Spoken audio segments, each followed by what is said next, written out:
पढ़ पढ़ पोथी जगमुआ भयान पंडित कोई, जो पढ़े ढय अकर प्रेम का सो पंडित होय। जिसने जिंदगी में ढय अकर प्रेम के पढ़ लेना वही पंडित हो गया है। वो लोगों से प्रेम करता है और लोग उससे प्रेम करते हैं। तो ढय आकर प्रेम का पढ़ना चाहिए, ना कि नफरत करने वाली बात, लोगों को लड़ाने वाली बात, धर्म के नाम पर, जाति के नाम पर, संप्रदाय के नाम पर लोगों को लड़ाने की बात नहीं करनी चाहिए। ढय आकर प्रेम का ही पढ़ना चाहिए, इसके अलावा कुछ भी नहीं। अंज निज परोवती घृणा लगुन चेत साम, उदार चरिता नाम तो वसुदेव कुटुंबकम।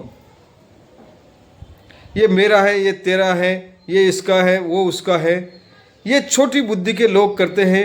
उदार चरिता नाम तो वसुदेव कुटुंबकम। जो उदार आदमी होते हैं, सज्जन आदमी होते हैं, उनके लिए ये दुनिया ही घर है। उदार चरिता नाम तो वसुदेव कुटुंबकम। और संत रैदास जी ने उस जमाने में दुआ कहा था, ब्राह्मण मत पूजिए जो हो गुणहीना, पूजिए चरण चांडाल के जो हो गुण प्रवीणा। उस आदमी की आओ भगत और उस आदमी की सेवा और उसके चरणों की पूजा नहीं करना चाहिए जो गुणहीन हो, जिसमें गुण नहीं हो। पूजिए चरण चांडाल के जो हो गुण प्रवीणा। जो गुण में प्रवीण आदमी होता है ना, उसकी पूजा करनी चाहिए और उसी की सेवा करनी चाहिए। न किसी संप्रदाय का हो, चाहे किसी भी धर्म का हो, जो गुण में प्रवीण होता है उसी की पूजा करनी चाहिए।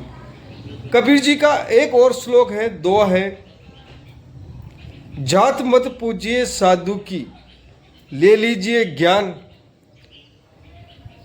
और मोल कीजिए तलवार का, पड़ी रहने दीजिए म्यान। तो किसी भी आदमी से उसकी जात नहीं पूछनी चाहिए, उसके गुणों को देखना चाहिए और उसी आधार पर उसका सम्मान करना चाहिए। जिसमें जितने गुण हैं वो उतने ही उसका सम्मान।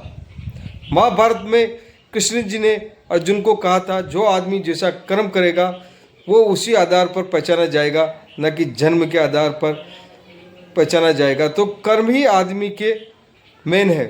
और आज लोग क्या करते हैं, आदमी का नाम पूछते ही उसकी जाति का नाम पूछेंगे और उसकी जाति के आधार पर ही सारे काम करते हैं। तो जाति के नाम पर, धर्म के नाम पर, संप्रदाय के नाम पर ये नेता लोग आपको लड़ाते हैं।